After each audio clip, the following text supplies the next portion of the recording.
Jadi pengaturan kita itu sudah jelas sebetulnya lewat online itu.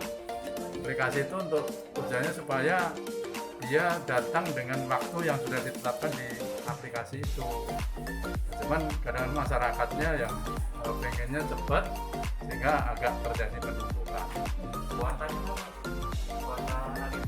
Kuota ini sebetulnya kita bisa sampai 3.000, tapi dilihat dari animo dari masyarakat ini sehingga nanti kita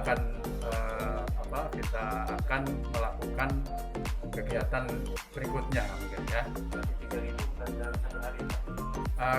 Saran kita memang satu hari ini 3.000, tapi kalau misalnya nanti tidak bisa sampai itu 3.000, kita akan melanjutkan yang berikutnya reguler seperti yang sekarang di Geraha yang Senin sampai Jumat itu dilakukan. Pak, jadi antisipasi penumpukan itu Pak? Ya, antisipasi kita harus mengatur, dan masyarakat yang lagi mengantri untuk vaksinasi ya harus mau diatur. Kalau enggak ya nanti kita akan kita stop untuk supaya dilakukan hari berikutnya reguler biasa. Nah, tetap kita akan layani sebaik mungkin dan mohon kepada sasaran vaksinasi yang sudah membawa anaknya atau orang tua yang sudah ada di sini, mohon bisa mengikuti itu.